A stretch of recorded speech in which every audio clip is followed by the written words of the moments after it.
उस्ताद कुतुबुद्दीन अपने इलाके के अलावा भी बहुत मशहूर थे। ये इलाका मीरठ के रहने वाले थे।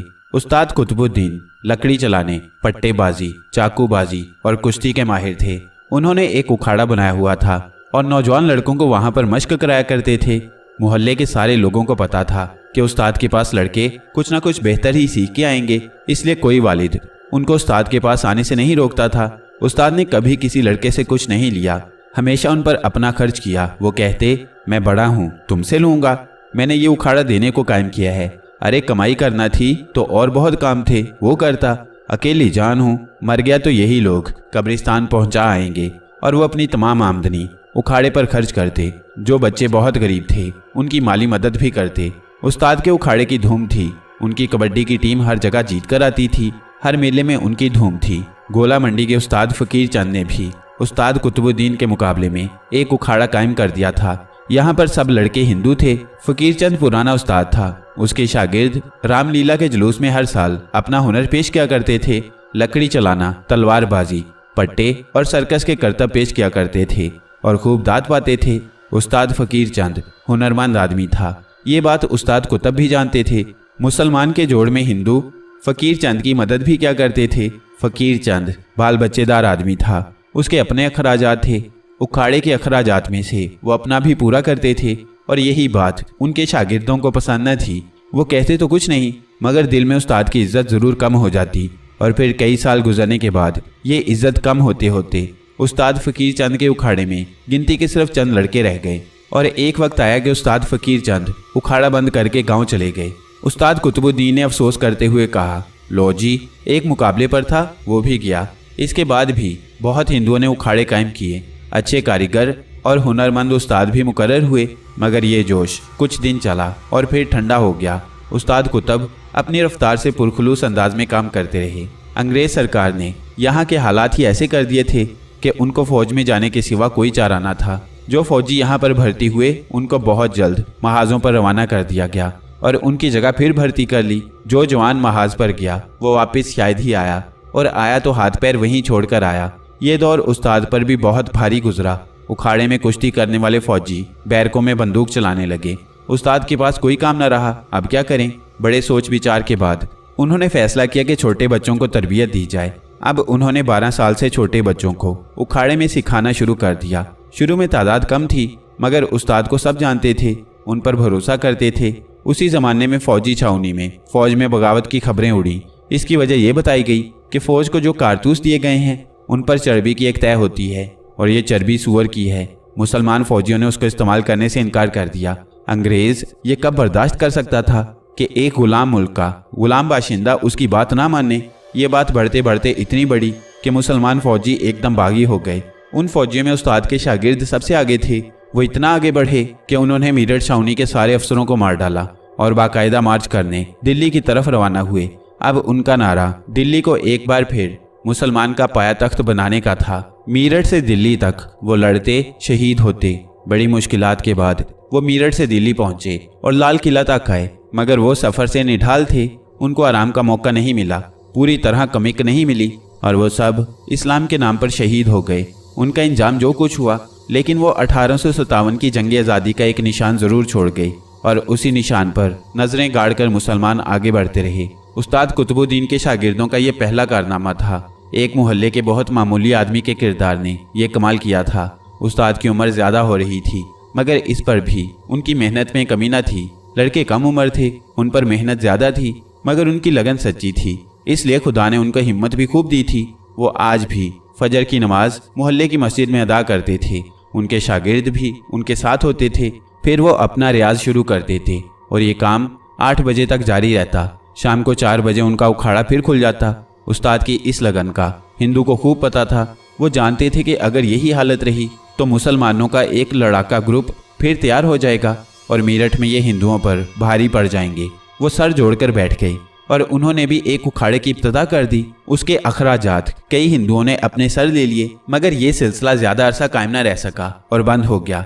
उस्ताद से हिंदुओं ने दरख्वास्त की कि वो उनके बच्चों को भी उखाड़े में जोर करा दिया करें, मगर उस्ताद ना माने। तो मानिक चंद सुनार ने कहा, उस्ताद आप तो उस्ताद हैं और कोई उस्ताद अपना फ़न किसी शागिर्द को देने में कंजूसी नहीं करता, फिर आप क्यों मना करते हैं। बात तुम्हारी अपनी जगह वजन रखती है, मगर मेरे उस्ताद ने मुझे कुछ असूल बताए थे, मैं उन पर चलता हूँ।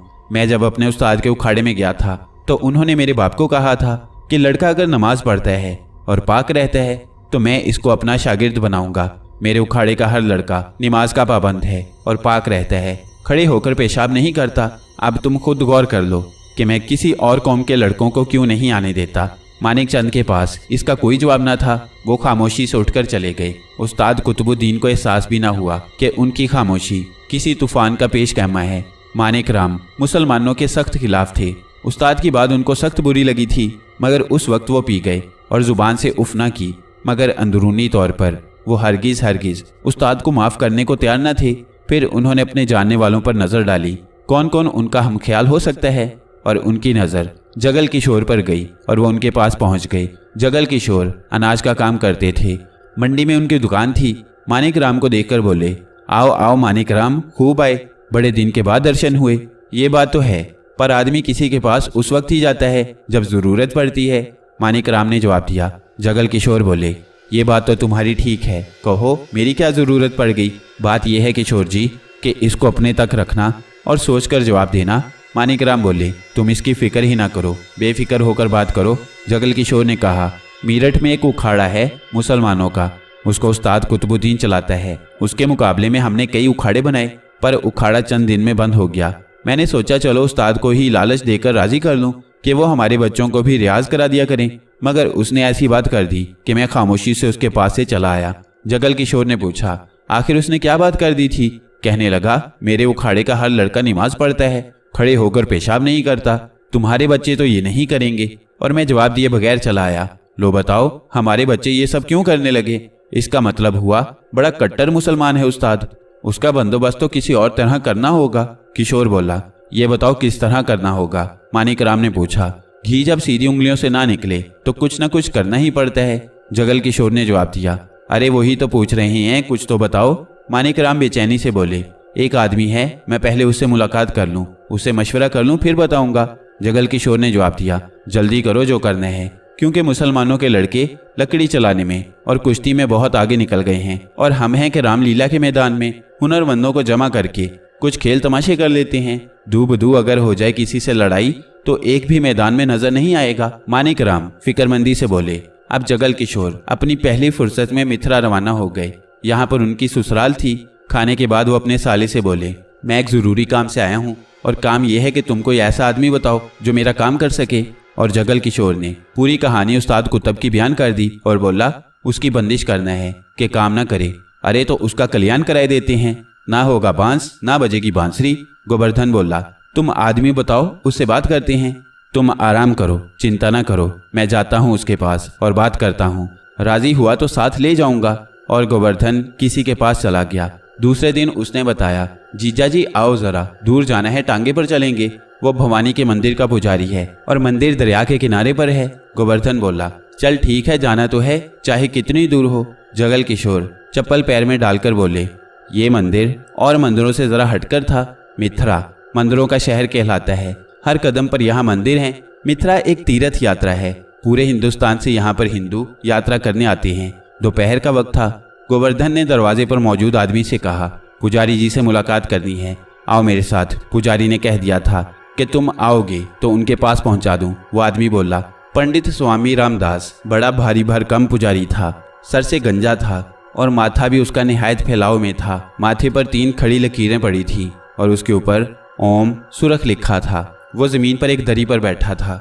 जगल किशोर ने राम राम किया तो उसने उसको दरी पर बैठने का इशारा किया। गोवर्धन भी उसके बराबर में बैठ गया।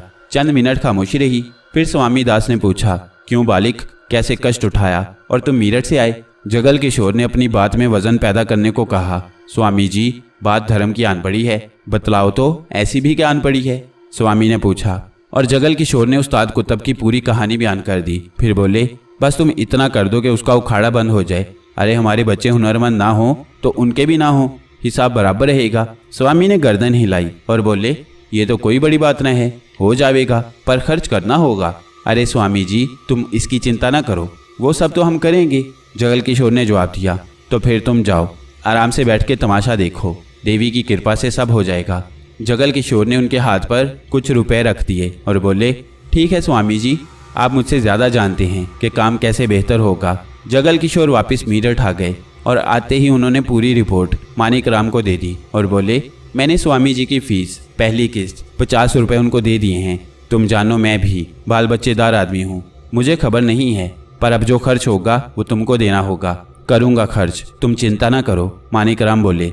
1 हफ्ता गुजरा तो पता चला कि उखाड़े का एक लड़का पेट में दर्द की वजह से सख्त बीमार हो गया। इसके 2 दिन बाद दूसरा भी उसी तरह बीमार हो गया और फिर उखाड़े के लड़के एक के बाद दूसरा बीमार होता गया और लड़के कम होते गए।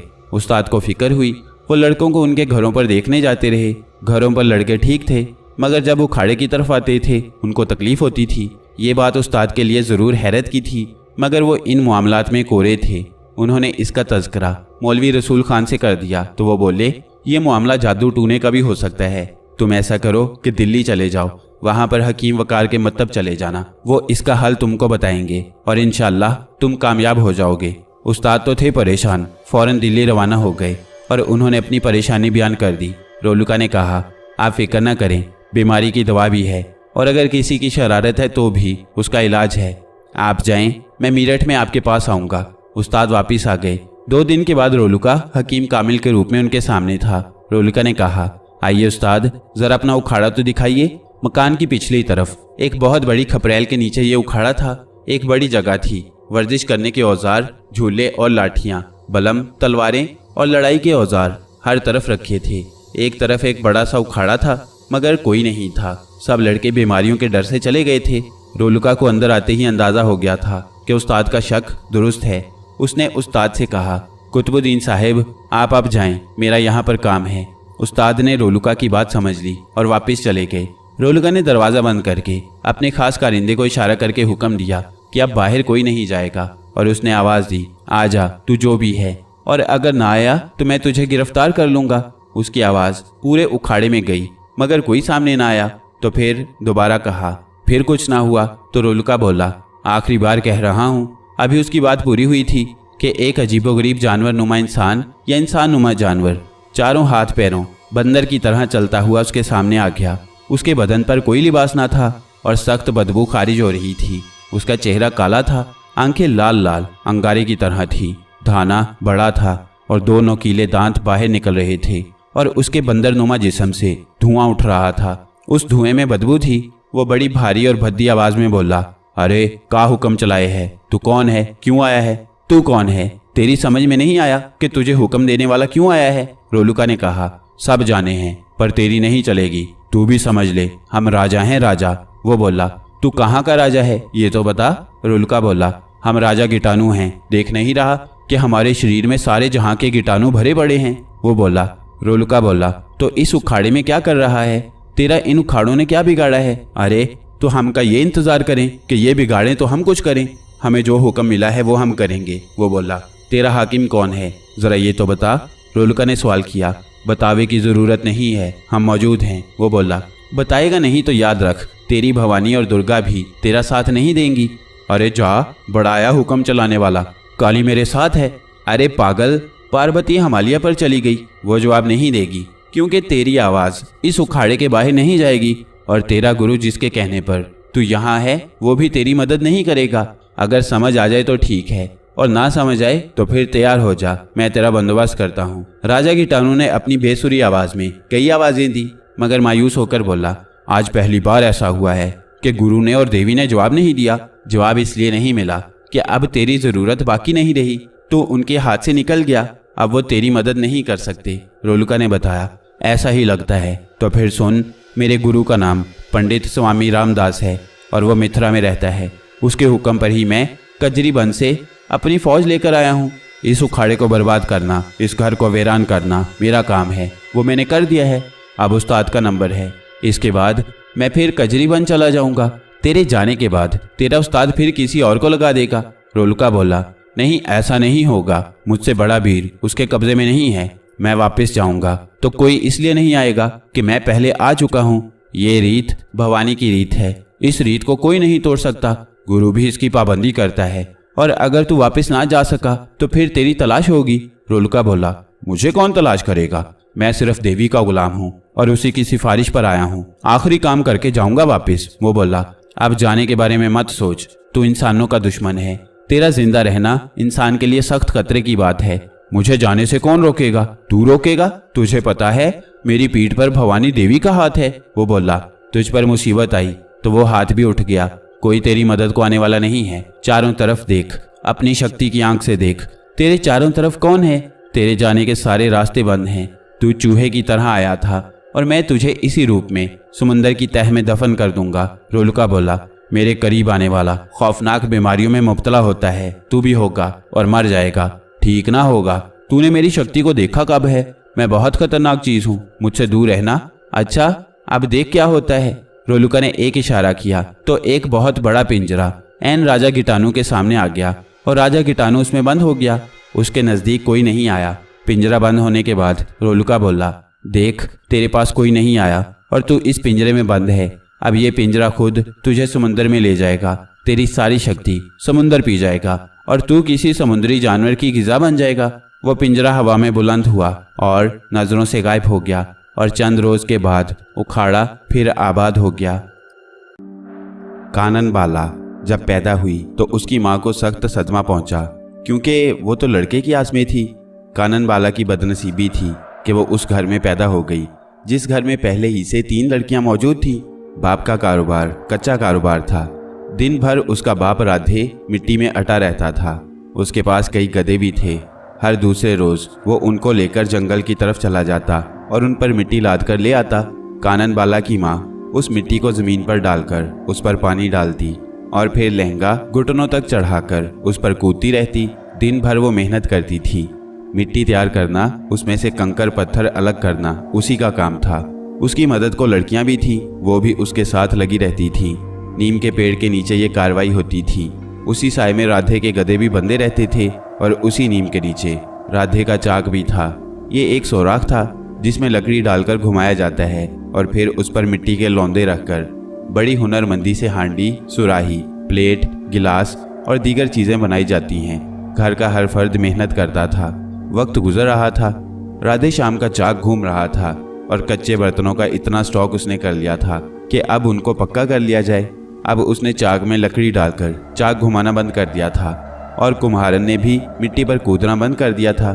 अब आवे का वक्त था। उसके लिए ईंधन जमा करना था और बनाए गए कच्चे बर्तनों को एक तरतीब से एक जगह जमा करना था। ये भी एक फन था, आवा तैयार करना और उस पर मिट्टी की तह जमाना और धुआं बाहर निकलने को ऊपर रास्ता रखना और एक रफ्तार को कायम रखना।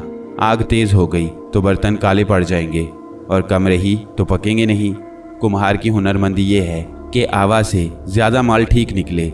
सारी मेहनत का दारोमदार आवा खुलने पर होता है। कुम्हार के सारे प्रोग्राम बरसात शुरू होने से पहले होते हैं। बरसात में वो बेकार होता है और दूसरी मेहनत मजदूरी तलाश करता नजर आता है। औरतों के लिए वो दिन आराम के होते हैं और मियाँ को रोटी पैदा करने की ज़रूरत होती है। राधे श्याम एक माहिर कुम्हार था। उसका आवा कभी खराब नहीं हुआ। राधे श्याम की बीवी फिर उम्मीद से हो गई। राधे श्याम बहुत खुश था। उसको उम्मीद थी कि अब की बार ज़रूर लड़का होगा। वो उसका बहुत ख्याल रखने लगा था। कोई काम उसको नहीं करने देता था। सब काम लड़कियां ही करती थी। एक दिन कुम्हारन बोली, अब तू ऐसा कर, कोमल का लगन कर दे। मुँह तो उसकी तरफ से खतरा लागे है। काहे का खतरा? राधे ने पूछा। अरे जवान हो गई है, बिस्तर पर लेटकर छत को घूरती रहती है। आवा ठीक उतरे और हाथ 4 पैसे आवे तो कुछ करूं? राधे बोला। और फिर आवे को ठंडा करने का वक्त आ गया और उसने उस पर से मिट्टी हटाई तो वो ये देखकर हैरान रह गया कि आवा आधा काला था। बर्तन काले पड़े थे और उसकी मेहनत बेकार चली गई। अभी वो इस सदमे को सह भी नहीं पाया था कि दूसरा सदमा उसके सामने आ गया। बीवी का लड़का हुआ और होने के कुछ देर बाद मर गया। यह सदमा बहुत भारी था। उसकी सारी मेहनत पर पानी फिर गया और सामने बरसात खड़ी है। काम भी बंद हो गया। अब 6 जाने 3 वक्त बाजरे और ज्वार को भी तरस जाएंगी। जब इंसान की तकदीर मुंह मोड़ती है तो हर तरफ से उसके गिर्द अंधेरा हो जाता है। वो जो करता है वो गलत होता जाता है। ऐसा ही वक्त राधे श्याम पर था। उसके अजीज रिश्तेदार भी सब उसकी तरह थे। कौन उसकी मदद करता? कोमल बाला, जो इस उम्मीद में थी कि आवा उठेगा तो बापू उसके हाथ पीले करेगा। मगर अब तो उसकी भी आस टूट गई। हालात ने उसको बेचैन कर दिया। आस की डोरी क्या टूटी कि उसके सब्र के बंधन टूट गए। और फिर राधे श्याम को एक और सदमा उठाना पड़ा। कोमल रात के अंधेरे में किसी के साथ खामोशी से चली गई। राधे श्याम क्या करता, किससे फरियाद करता, कहाँ खोज करता। एक लड़की फिर चली गई। उसने सदमा बर्दाश्त कर लिया। उसके बस में जो था वो कर रहा था। कुम्हारन ने कहा 2 चली गई, 2 बची हैं, उनका कुछ करो। तू बता क्या करूं? जो कमाऊं तेरे हाथ पर धर दूं। राधे श्याम बोला, वो तो है पर करना तो पड़ेगा, ना किया तो फिर कोई आफत आ जाएगी। कुम्हारन ने कहा, मगर इसकी नौबत नहीं आई और तीसरी ने भी किनारा कर लिया। अब कुम्हारन की हालत खराब हो गई और उसने बरादरी में दौड़ धूप शुरू कर दी और एक लड़का पसंद कर लिया। लड़का क्या था, 40 की उम्र का कुम्हार था। उसकी जोरू मर चुकी थी। इसके अलावा तो किसी ने कानन बाला पर हामी नहीं भरी। सबको पता था राधे की 3 लड़कियां भाग चुकी हैं। पता नहीं ये कैसी है। गोकिल को औरत की जरूरत थी क्योंकि बूढ़ी माँ थी। घर का चौका रोटी करने वाला कोई ना था। काम उसका भी बर्तन और दिए बनाने का था। मिट्टी गूंदने को औरत की जरूरत थी। सब सोचकर वो कानन बाला के लिए तैयार हो गया। दोनों की उम्र में आधे का फर्क था, मगर राधे दूध का जला था। देख भैया, तुझे तो पता है मेरा आवा फिर खराब हो गया है। मैं तो हर तरफ से घिरा हुआ हूँ। देने को मेरे पास बस छोरी है। तू आजा पंडित को लेकर और फिर फेरे कर ले। ना मैं कुछ तुझसे मांग रहा हूँ ना तू मांग। गोकिल ने कहा, मुझे सिर्फ छोरी चाहिए। तू चिंता ना कर, मैं आ जाऊंगा। इस तरह कानन बाला बाप के घर से रुखसत होके अपने घर आ गई। कानन बाला के मुकाबले में गोकिल बूढ़ा नजर आता था। वो भी उसके बाप की तरह गुर्बत की चक्की में पिस रहा था। उसके पास भी चंद गधे थे। उसका भी रोजगार मिट्टी के बर्तन बनाना था। उसके भी रोजमर्रा के मशागिल वही थे जो कानन बाला बचपन से देखती आ रही थी। उसकी जिंदगी में जरा सी तब्दीली ना आई। अगर आई तो सिर्फ इतनी कि उसकी बूढ़ी माँ को हर वक्त किसी न किसी चीज की जरूरत रहती थी। कानन दौड़ दौड़ कर उसके काम करती और गीली मिट्टी पर भी मेहनत करती। मिट्टी को नरम और लेसदार बनाने में बड़ी मेहनत करना पड़ती। अगर मिट्टी ठीक ना हो तो बर्तन भी ठीक नहीं बनता। ये बात वो खूब जानती थी। और फिर एक धमाका हुआ। कानन का पैर भारी हो गया। गोकिल बड़ा खुश हुआ।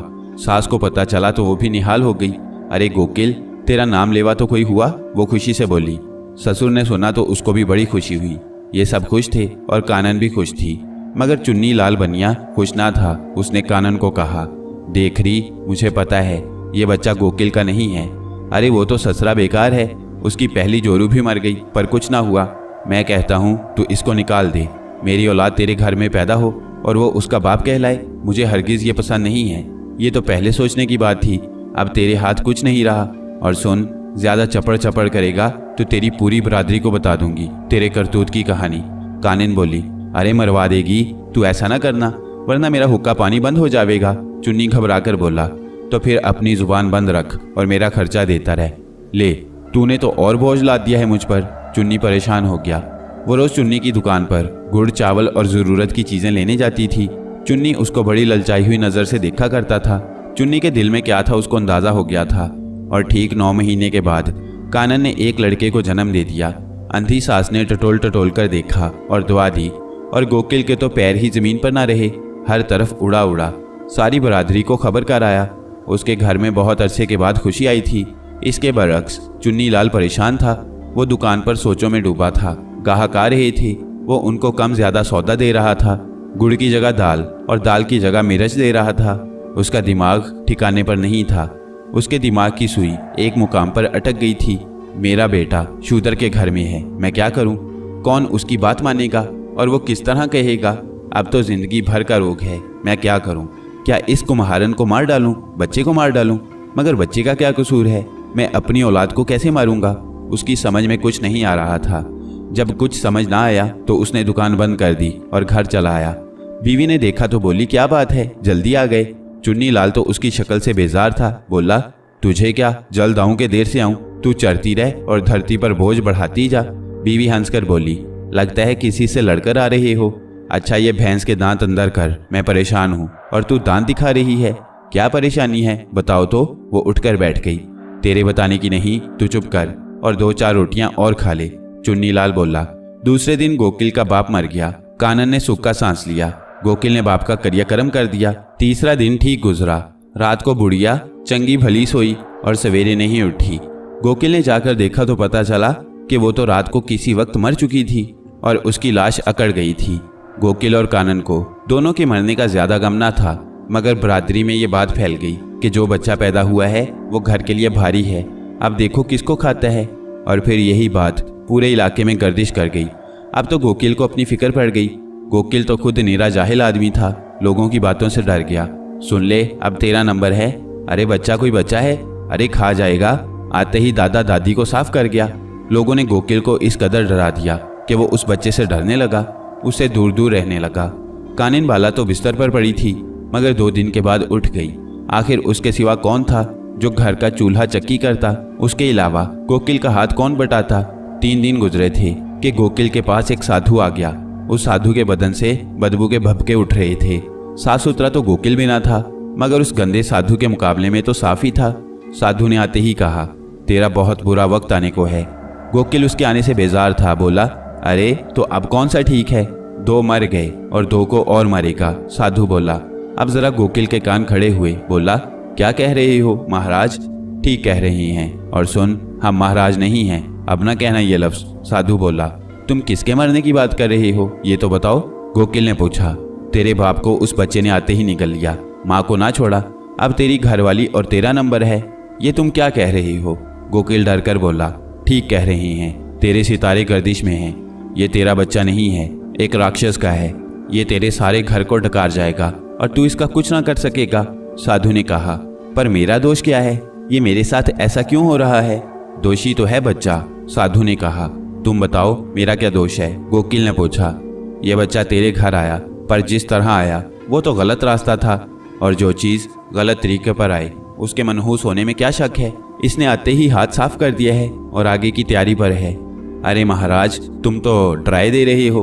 गोकिल डर कर बोला, जुबान को लगाम दे। फिर महाराज, अब के अगर तू बोला तो तेरी जुबान जला डालूंगा। साधु गुस्से से बोला।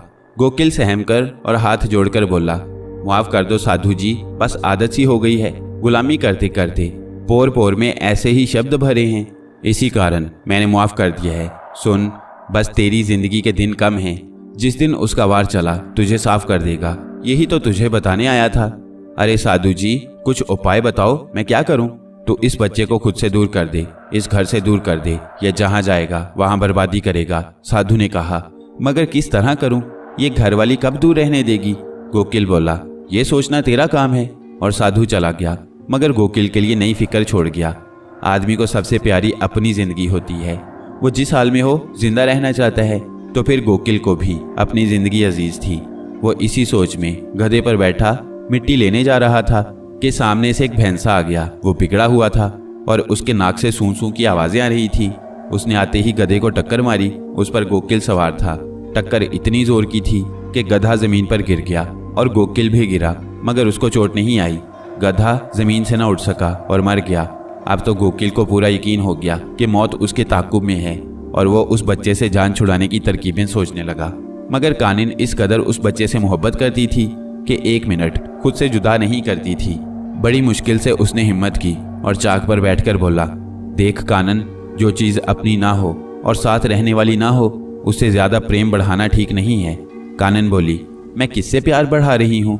दिन भर तो मिट्टी गूंथती हूँ, फिर चूल्हा हांडी करती हूँ, ना करूँ तो दोनों क्या खाएं? ये जो तेरा बच्चा है ना, संपोलिया है, आते ही इसने 2 को डस लिया है। अब तेरा और मेरा नंबर है। गोकिल ने कानन के काफ़ी करीब होकर आहिस्ता से कहा, जैसे ये बात छुपा कर रहा हो। अरे कुछ शर्म करो, उस मासूम पर ऐसा इल्ज़ाम लगा रहे हो। कानिन बोली, मैं नहीं कह रहा, सब कह रही हैं। मेरे पास एक साधु आया था, वो तो साफ साफ कह गया है कि अब हम में से किसी का नंबर है। मैं झूठ नहीं बोल रहा, कहने दो सबको, मैं तो उसको ज़रूर पालूंगी। देखो कितना भोला भाला है। अरे तू उसकी शक्ल पर मत जा, ये राक्षस है, पापी है, हड़प कर जाएगा तुझे। मेरा पूत है, मुझे हड़प करे तो कर ले, मेरी ममता तो उसके लिए है। अरे मेरी बात को समझ जरा, तेरे बिना तो मैं अपाहिज हूँ, तू ना रही तो मेरा भी क्या ठोर ठिकाना है।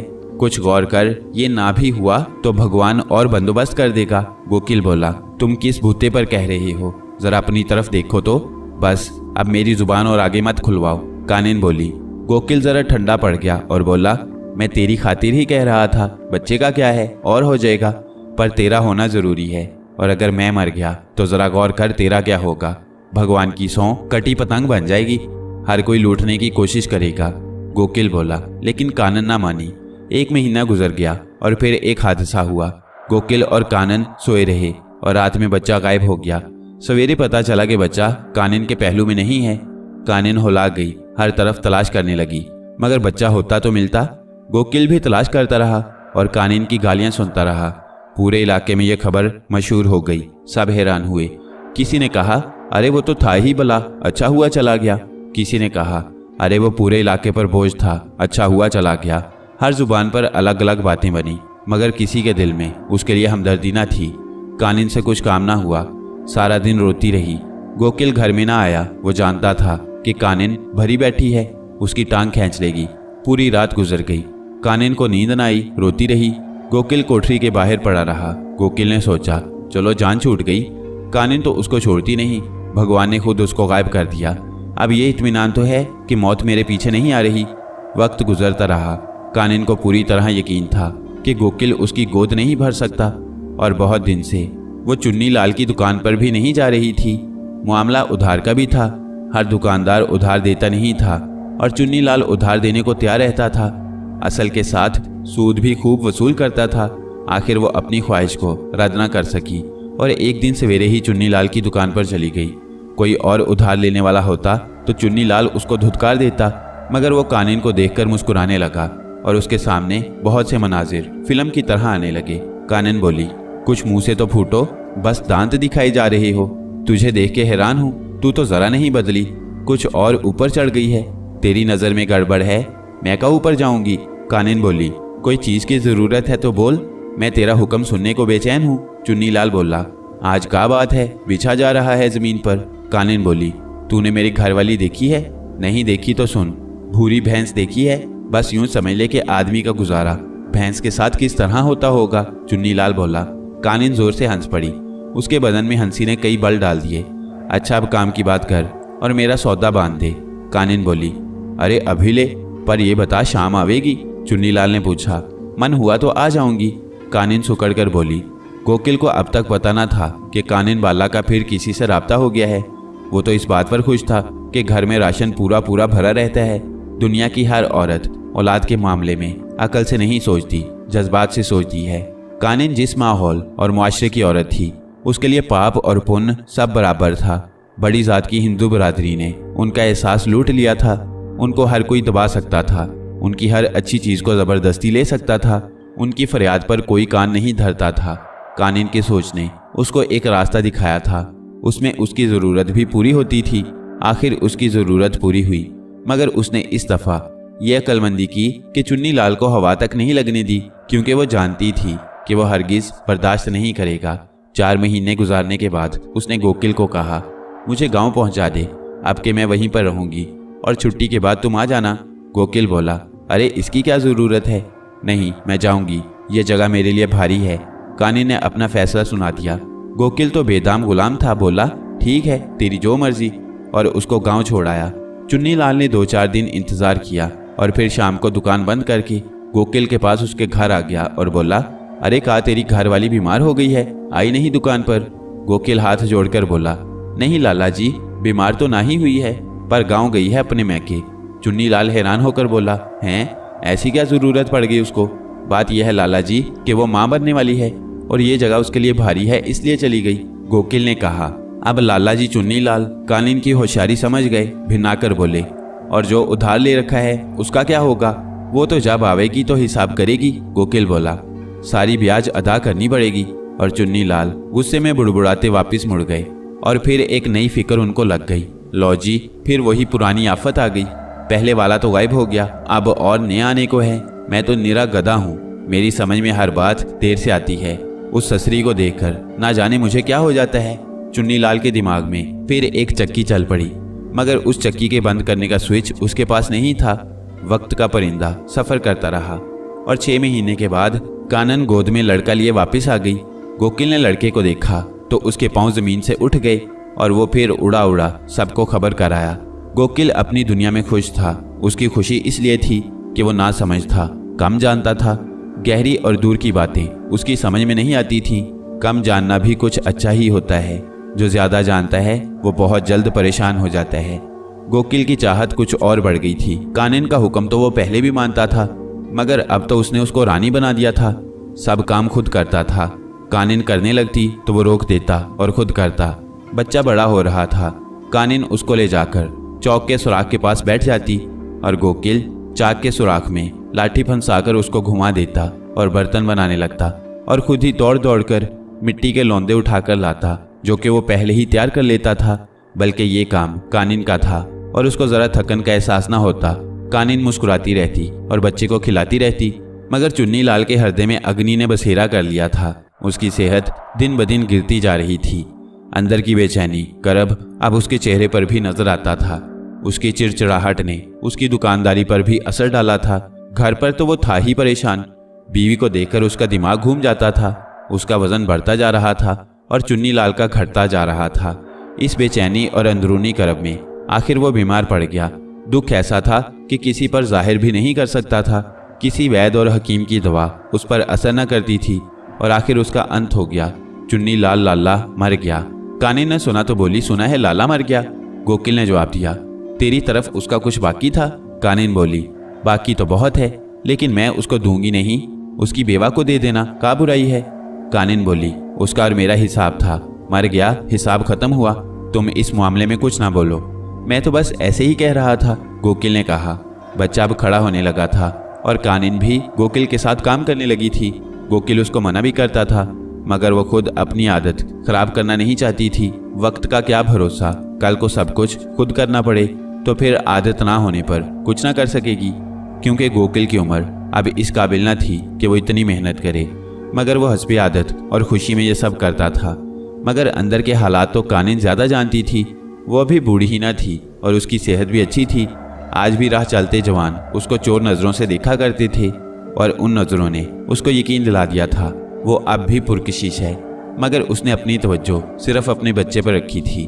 किसी तरफ उसने ध्यान नहीं दिया था। उसने जो कुछ किया था उसमें उसकी ख्वाहिशात से ज़्यादा उसकी ज़रूरत को दखल था। दूसरी मर्तबा भी उसने इसी ज़रूरत के तहत चुन्नी लाल की तरफ कदम बढ़ाया था। उसकी समझ इतनी ना थी कि वो हराम हलाल के चक्कर में पड़ती। उसको बच्चे की ज़रूरत थी।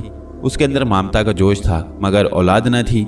हर हालत में उसने औलाद पैदा करना थी। वो पाप पुण्य के चक्कर में नहीं पड़ी थी, मगर इतनी समझ उसमें थी कि वो रही गोकिल के साए में और गोकिल की बेखबरी उसको खुशियाँ दे रही थी। वो अपनी ज़रूरत से ज़्यादा कमा रहा था और समझ रहा था ये बच्चा भगवान है। पहले ने आते ही तबाही फैलाई थी, मगर ये ऐसा नहीं हुआ। दोनों अपनी अपनी जगह खुश थे और चाक का भारी पहिया गर्दिश में था। गोकिल की उम्र अब काम करने की न थी, मगर वो कर रहा था। अब उसका बेटा रामलाल भी उसका हाथ बटाने लगा। उसकी उम्र 15 साल हो गई थी।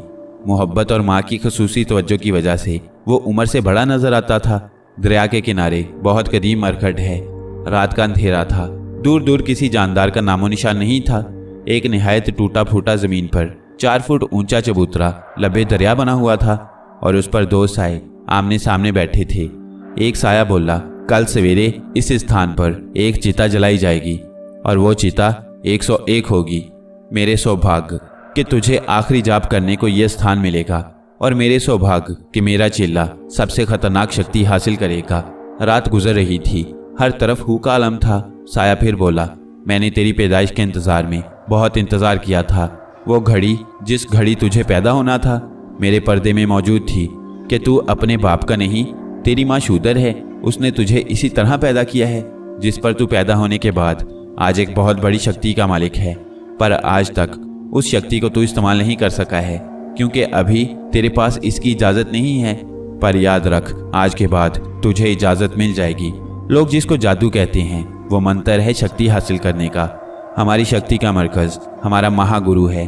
उसके पास हर किस्म की शक्ति और मौका महल की चालाकी और चलित्र है। तू आसमान पर, हवा पर सफ़र कर सकता है। तेरे लिए फासले अहमियत नहीं रखते। कभी किसी पर रहम ना करना।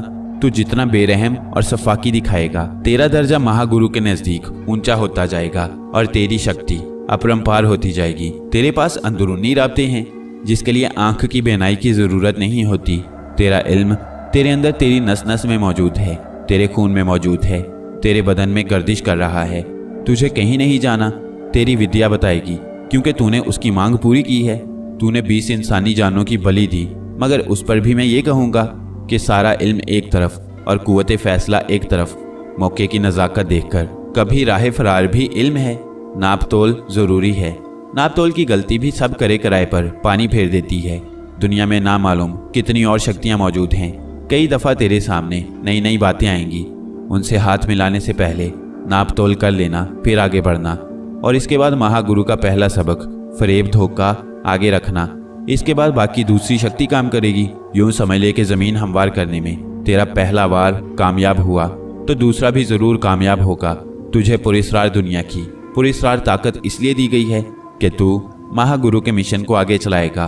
तू उस घड़ी की पैदावार है जो इस काम के लिए साजगार थी। दूसरी शर्त, हरामकारी और गुनाह से तू पैदा हुआ। और तीसरी शर्त, नीच जात की औरत से पैदा हुआ। तेरा इल्म पूरा है। ये जिम्मेदारी मेरे सर थी, मैंने पूरी की है। मैंने तुझे वही खिलाया जिसका हुक्म था, तुझे वही सिखाया जिसका हुक्म था। तेरा नाम शंखा, महागुरु के हुक्म से रखा। इतनी कम उम्र में तू इतने बड़े दर्जे पर पहुंच गया।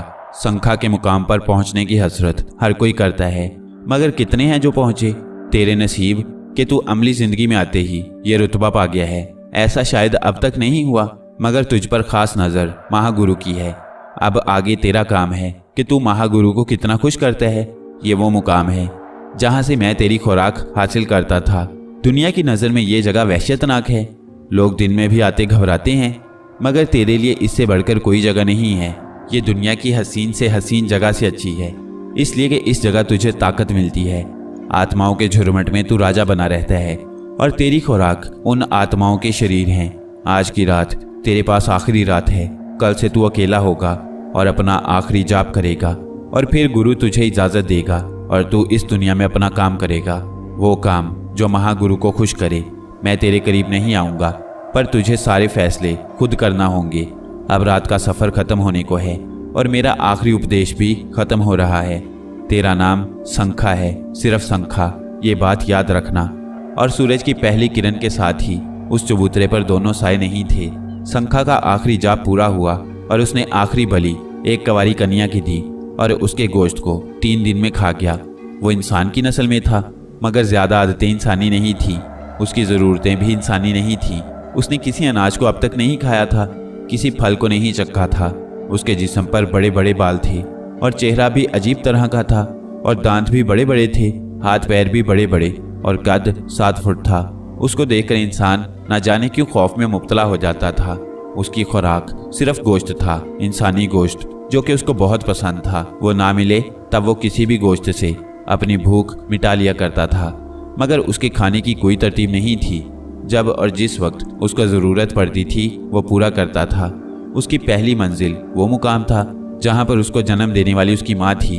वो देखना चाहता था कि उसकी बहादुर माँ कौन है और कैसी है। हालांकि उसके दिल में माँ का तकद्दुस और मोहब्बत ना थी, वो तो मुजस्सम शैतान था। मगर एक शौक, एक जुस्तजू की खातिर वो आया था।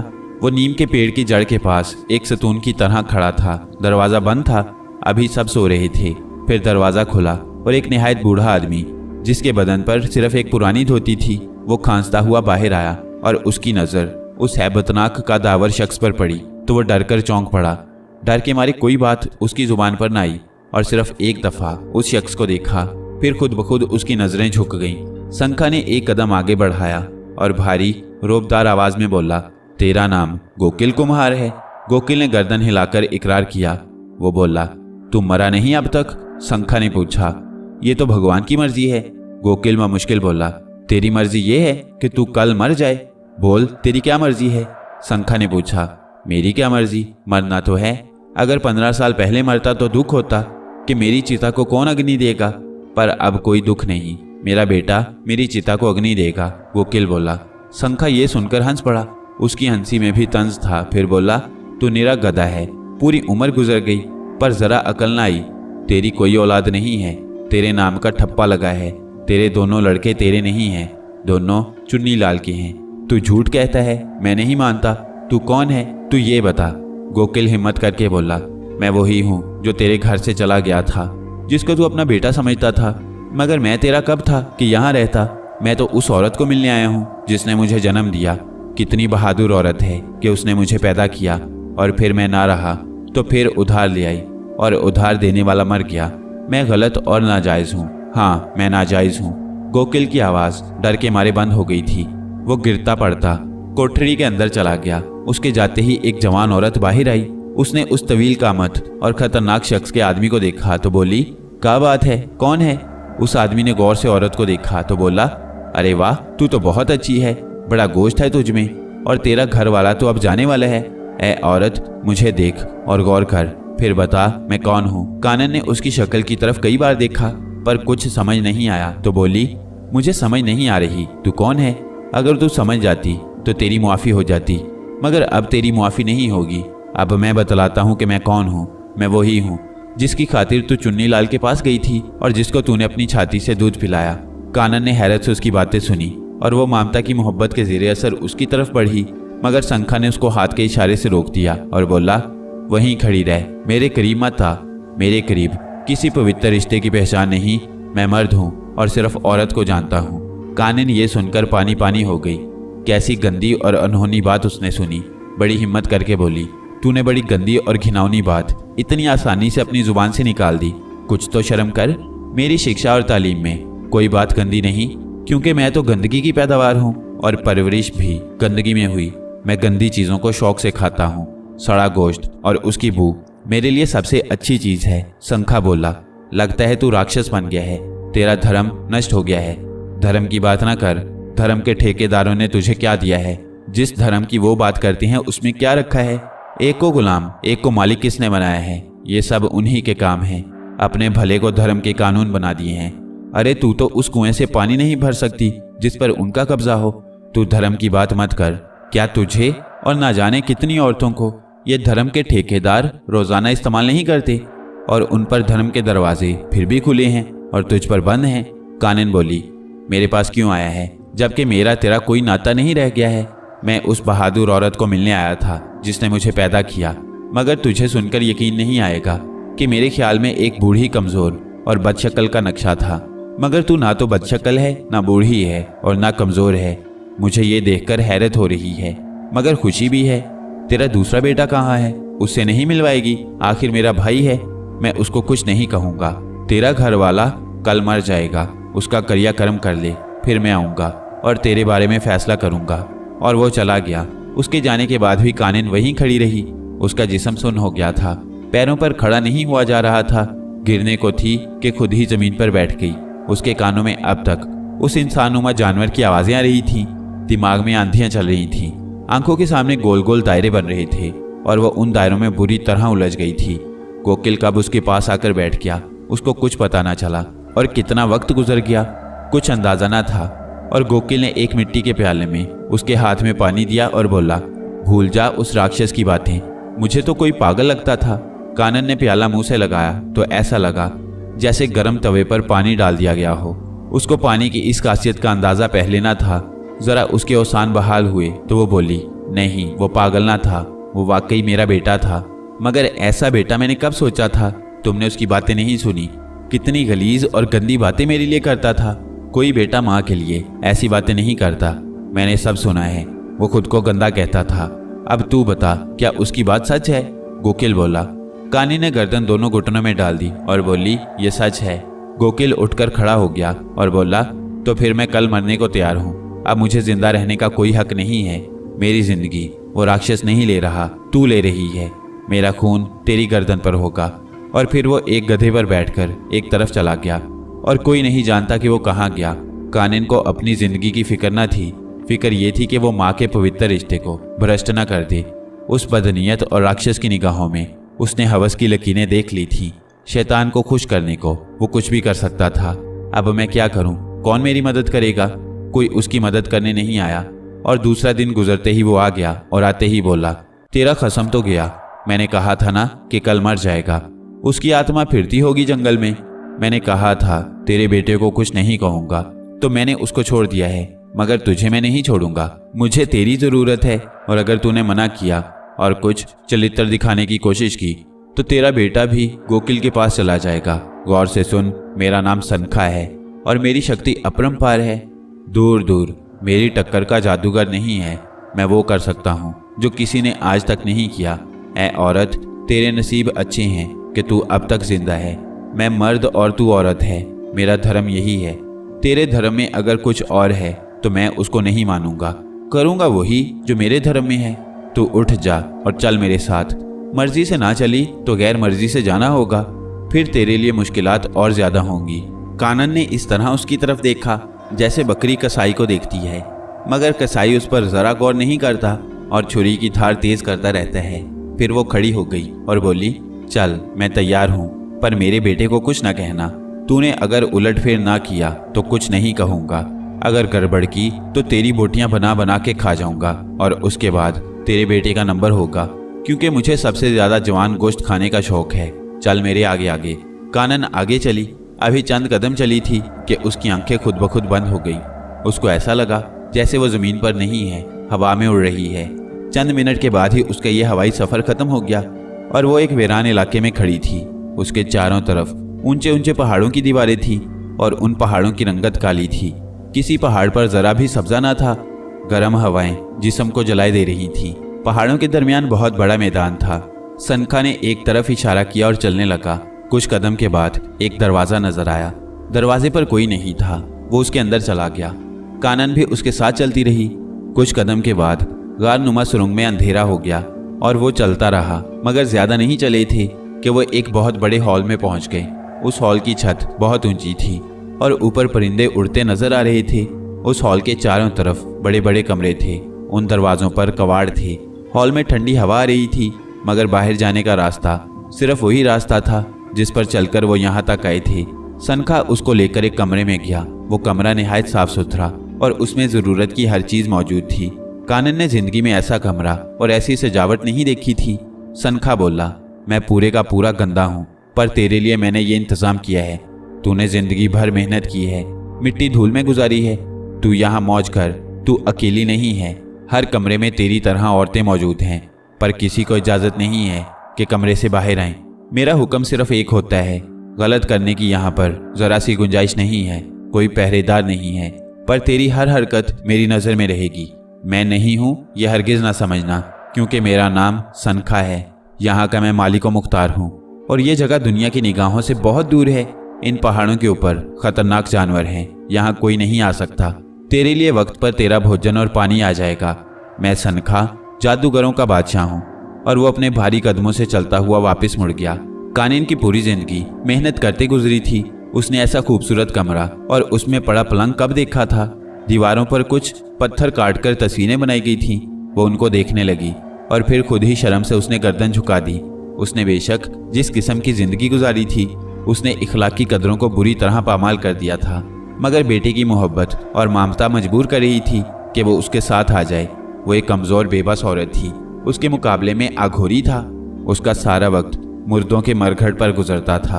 वो इंतहाई घिनौना शख्स था। वो अध जली लाशों का गोश्त खाया करता था और हर तरह का नशा करता था। लाशों की पूजा, खोपड़ियों के जरिए जादू का अमल, भटकती हुई आत्माओं को काबू करना, उसका सारा खेल ही निराला था। उसके उस्ताद ने यूं तो बहुत शक्ति उसको दी थी, मगर उसकी असल शक्ति आत्माएं थीं। उसकी रातें मरघट में गुजरती थीं, मगर पेट भरने और नशा करने के बाद वो इस बियाबानी स्थान पर आता था जहां पर उसने अयाशी का सब सामान जमा कर रखा था। वो एक रात में कई कमरों में जाता था और खूब शराब पीता था, और रात को जब आता था तो नशे के नुक्ता अरूज पर होता था। वो अपने उस्ताद का मुकम्मल शागिर्द था और उससे महागुरु भी खुश था। कानन ने कमरे में चारों तरफ देखा। उस कमरे में कोई ऐसी चीज न थी जिसको वो बतौर हथियार इस्तेमाल कर सकती। जो था वो बहुत भारी था। उसने निहायत एहतियात से दरवाज़ा खोला और बाहर बड़े हॉल पर नज़र डाली। पूरे हॉल में कोई नहीं था और अभी कुछ रोशनी थी। उसने अंदाज़ा कर लिया कि अभी दिन का कुछ हिस्सा बाकी है। उसने फिर आहिस्ता से दरवाज़ा बंद कर दिया। ज़रा और वक्त गुजरने का उसने फैसला किया। 2 घंटे के बाद उसने फिर आहिस्ता से दरवाज़ा खोला और बाहर झांका। बाहर अंधेरा था और किसी किस्म की आवाज़ सुनाई नहीं देती थी। वो दबे पांव बाहर आ गई और उस तरफ चली जिधर से आई थी, मगर अभी दरवाजे से दूर थी कि अचानक पूरा हॉल रोशन हो गया। रोशनी बहुत तेज थी। उसमें हर चीज़ साफ नज़र आ रही थी और उसके सामने एक तवील कामत औरत खड़ी थी। उसका चेहरा बड़ा हसीन था और उसका सरापा भी बड़ा दिलकश था, मगर उसके हसीन चेहरे पर शगुफ्तगी और मलाहत न थी और इस वजह से वो बड़ी खबीस नजर आती थी। औरत कैसी भी हो, अगर उसके चेहरे पर खशूनत और करख्तगी हो तो उसका सारा हुस्न बनावटी लगता है। उस औरत ने जुबान से कुछ न कहा और कमरे में जाने का इशारा किया और कानिन एक सहरज़दा मामूल की तरह वापस कमरे में आ गई। कमरे में आकर उसके हवास कुछ दुरुस्त हुए और उसको अंदाज़ा हुआ कि बाहर बड़ा सख्त पहरा है।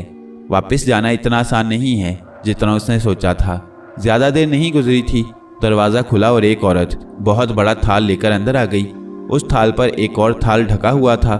थाल लेकर आने वाली औरत भी बड़ी जिस्म और बुलंदो वाला थी और उसके जिस्म पर गुलाबी रंग की साड़ी बड़ी अच्छी लग रही थी। उस औरत ने आते ही कानिन को हुक्म दिया, आजा और भोजन कर ले। कानिन उसकी आवाज़ सुनकर हैरान रह गई। इतने हसीन जनाना सरापे में से मर्द की आवाज़ आ रही थी। वो कुछ ना बोली और आकर उस थाल के पास बैठ गई। उस औरत ने दूसरा हुक्म मर्दाना आवाज़ में दिया, तू भोजन कर, मैं पानी लाती हूँ। और वो तेज़ी से दरवाजे के बाहर चली गई। कानिन ने ऊपर वाला थाल उठाकर अलग रख दिया और खाने को देखा। थाल पर कई बर्तन थे और उनमें कई किस्म के खाने थे, मगर सब्जी दाल रोटी कहीं नहीं थी। खानों की इश्तहा अंगेज खुशबू उठ रही थी और कानिन ने सुबह से कुछ खाया भी नहीं था। भूख और नींद दोनों पर इंसान का काबू नहीं रहता। उसने एक प्लेट में से निवाला खाया, बड़ा मज़ेदार लगा, मगर ये समझ में नहीं आया कि उसने क्या खाया है।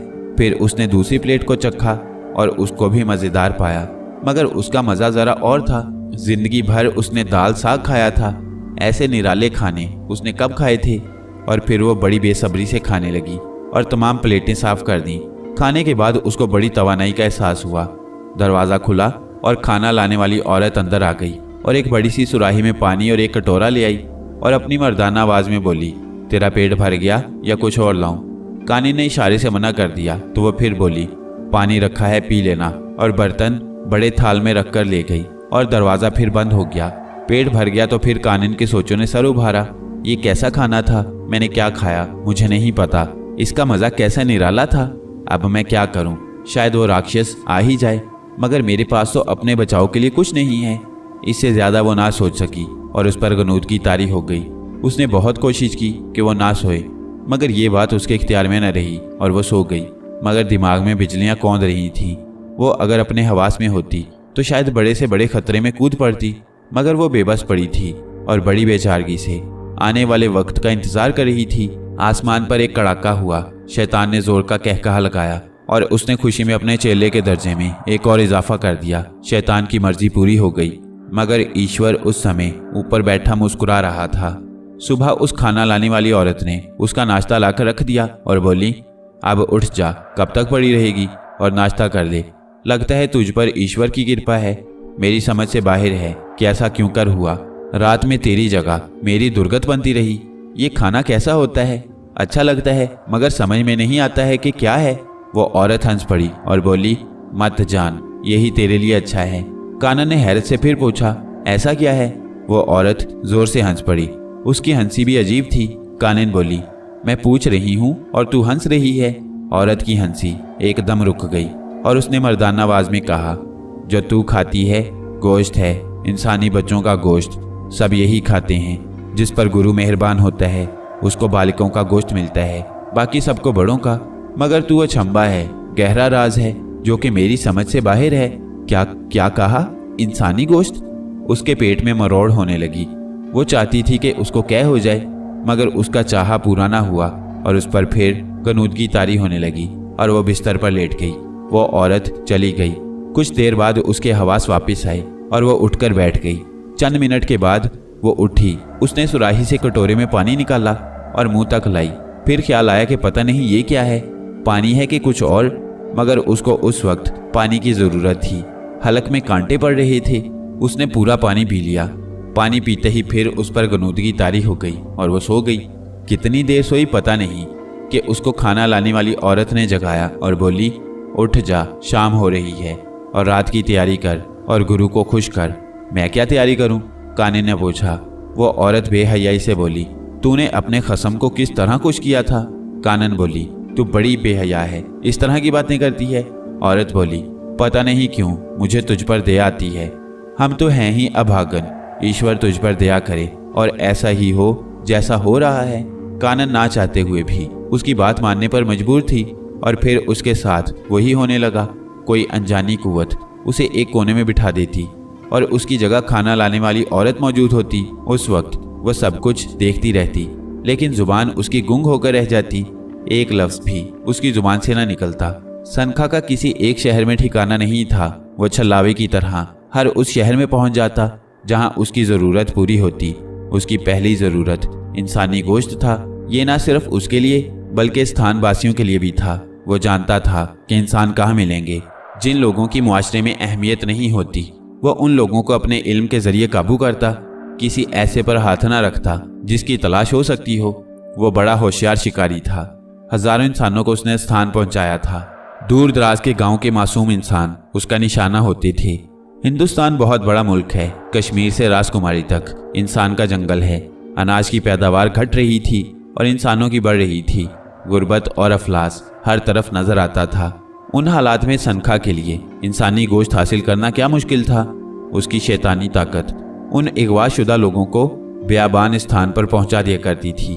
कहते हैं जुल्म कितना भी पोशीदा हो एक दिन जाहिर हो ही जाता है और कुदरत उसको मिटाने के लिए किसी न किसी को मुकर्रर कर देती है। दिल्ली शहर के तराफ के गांव से अगवा की वारदात हुई। उसके बाद आगरा के एक गांव से इसी अंदाज में 3 बच्चे गायब हुए। फिर मिथरा और धौलपुर का इलाका चूंकि करीब करीब है इसलिए खबरें लोगों के पास आती रहीं। दिल्ली का एक नौजवान जिसका नाम धर्मदास था, वो पेशा के एतबार से किसान था मगर तालीम याफ्ता था और ज़राअत में डिग्री रखता था। दिल्ली के जिस गांव के लोग गायब हुए वो उसी गांव का था। समाजी काम बढ़ चढ़ कर करता था। उसने अपने तौर पर जहां के लोग अगवा हुए थे वहां जाकर पता किया। शाम के वक्त एक जट्टाधारी साधु उनके गांव में वारिद हुआ और लोगों को अपना चमत्कार दिखाने लगा। लोग उसके गिर्द जमा हो गए। वो उनमें अपने जादू से खाने की चीजें बांटने लगा। किसी ने फल मांगा तो वो दे दिया, किसी ने मिठाई मांगी तो वो दे दी। लोग हैरानी से ये तमाशा देखते रहे और फिर तमाशा खत्म हुआ और सनखा की ज़रूरत पूरी हुई। सुबह पता चला कि फलां का छोरा घर नहीं आया और वो नाबूनाथ पहलवान उसका भी पता नहीं चल रहा और सनखा आगे चला गया। एक गांव में सिर्फ एक दफ़ा उसने वारदात की। धर्मदास आगे आगे बढ़ता गया और इसी किस्म की वारदातें मिली। आहिस्ता आहिस्ता उसको पता चला कि जो ये वारदातें करता है वो जादूगर है और हैरत अंगेज काम दिखाता है। जिन लोगों ने उसके तमाशे देखे थे वो कहते थे कि हमने बेमौसम के फल तक उससे तलब कर लिए और उसने वही फल हमारे हाथ पर रख दिए। उसके अचानक वारिद होने और गायब हो जाने के बारे में कई लोगों ने बताया। धर्मदास एक तालीम याफ्ता आदमी था। हर बात को बहुत अंदर तक गहराई में गौर करता था। वो जोधपुर से वापस दिल्ली में आ गया।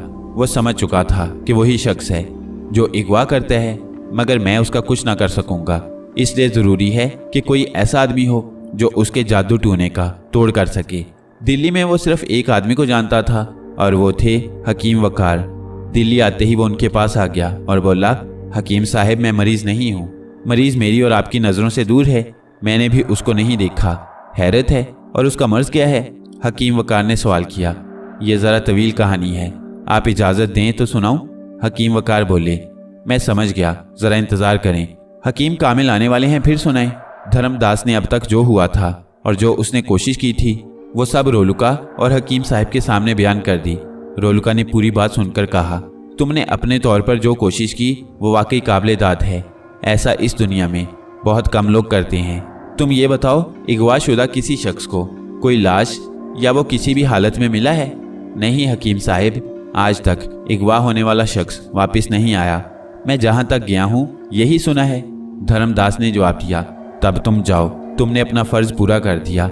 अब यहां से हमारा काम शुरू होता है। रोलुका ने कहा, इस सिलसिले में मेरी कहीं ज़रूरत हो तो मैं हाजिर हूँ। धर्मदास ने कहा, आपका जज्बा ऐन इंसानी है।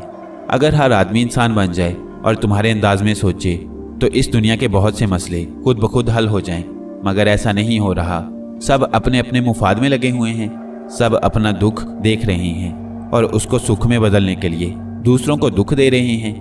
मगर इस खुद परस्ती के दौर में भी तुम जैसे लोग जो बगैर किसी लालच के दूसरों के लिए दुख उठाने को तैयार हैं, किसी हकदार को उसका हक दिलाना या उसके लिए बेगर्ज कोशिश करना बड़ी बात है। रोलुका ने जवाब दिया।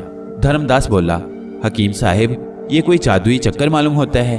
तुम्हारा अंदाज़ा दुरुस्त हो सकता है, इसलिए कि गायब होने वाला फिर कभी नहीं देखा गया। इसका ताल्लुक इस मसले से बनता है। ये चीज़ें दुनिया में हैं तो इससे इनकार मुमकिन नहीं है। बदी की माफूकुल फितरत कुव्वतों के बहुत से करिश्मे हैं। शैतानी कुव्वतें मुख्तलिफ सूरतों में हमारे सामने आती रहती हैं। उन सूरतों में वो लोग भी हैं जो गंदे काम करते हैं। गंदगी उनकी ग़िज़ा और गंदे उनके काम। ये लोग इंसानों के मुर्दे तक हड़प कर जाते हैं और इंसानी शक्ल से किसी जानवर की शक्ल में तब्दीली भी इसी किस्म के शैतानी लोग कर लेते हैं। रोलुका की बात खत्म हुई तो धर्मदास बोला, क्या ये लोग शक्ल भी तब्दील कर लेते हैं? ये सवाल मुश्किल है, क्योंकि मौत के वक्त ये ज़रूर अपनी असली शक्ल में आ जाते हैं। मैं इन लोगों को इसलिए वहशी और दीवाना कहता हूँ कि ये लोग अपनी वहशत और दीवानगी में बिल्कुल वहशी जानवरों की तरह काम करते हैं। उनके चेहरे, आंखें और जिस्मानी ताकत भी वहशी जानवरों की तरह हो जाती है। वो बंदर की तरह लंबी लंबी छलांगे लगाते हैं और शेर की तरह शिकार पर टूट पड़ते हैं। उनके बदन की हर हरकत जानवरों की तरह होती है। ये तो बड़ी हैरत अंगेज बात आपने बताई हकीम साहिब। धर्मदास बोला, हाँ, इससे ज़्यादा हैरत अंगेज बातें दुनिया की ज़मीन पर हैं। मगर तुम्हारा मतलूब शख्स ऐसा नहीं है। उसका शिकार करने का अंदाज दूसरा है। उसने जो तरीका इख्तियार किया है उसमें अकल और होशियारी नजर आती है। वो दोबारा उस मुकाम पर नहीं गया जहां एक दफ़ा उसने शिकार किया, और ज़्यादातर उन लोगों का शिकार किया जो मुआशरे में अहमियत नहीं रखते। इससे जाहिर होता है वो भी प्लानिंग कर सकता है। मेरा ख्याल है कुछ गंदे इल्म हासिल करने के शौकीन गंदगी की हद से गुजर जाते हैं। उनके लिए कोई गंदी शय गंदी नहीं होती। उनको उनका गुरु गंदी खुराक खिलाता है। उसमें मुर्दा इंसानों का गोश्त भी होता है, और आहिस्ता आहिस्ता ये लोग उसके आदी हो जाते हैं, और गंदे इल्म के हासिल करने के बाद ये अपने तौर पर वही खुराक हासिल करते हैं, और इस तरह ये शर्मनाक और घिनौना काम करते रहते हैं। तुम खुद इसे अंदाज़ा करो कि ये लोग क्या नहीं करते होंगे। उनके नज़दीक कोई बुराई होती ही नहीं। ये ना किसी के बेटे होते हैं ना भाई। उनको सिर्फ एक नाम दिया जाता है, और वो है शैतान। धर्मदास बोला, आपने दुरुस्त फरमाया हकीम साहब। धर्मदास के जाने के बाद हकीम वकार बोले, ये केस बड़ा ही शर्मनाक लगता है। तुम्हारा क्या ख्याल है? हाँ, ऐसा ही है, मगर ये अभी नया है। होशियारी और गंदा इल्म भी इसमें नजर आता है, मगर फिर भी एक कमज़ोरी मेरी समझ में उसकी आ रही है। वो है उसकी मुसलसल वारदातें। वक्फा कम दे रहा है, और इसी वजह से धर्मदास की नज़रों में आ गया है। अगर लंबा वक्फा देता और फासला ज़्यादा रखता तो बहुत दिनों तक काम जारी रख सकता था, मगर अब उसका वक्त नज़दीक आ रहा है। मैं उसको ज़रूर तलाश करूँगा और उस इंसानियत के दुश्मन को उसके मियार की वहशियाना मौत मारूंगा। रोलुका का चेहरा सुर्ख था और वो गुस्से में था, जबकि उसको गुस्सा बहुत कम आया करता था। हकीम वकार ने कहा, तो अब क्या इरादा है? मैं कल इस मिशन पर रवाना हो जाऊंगा। रोलुका ने जवाब दिया, और फिर दूसरे दिन रोलुका दिल्ली से रवाना हुआ।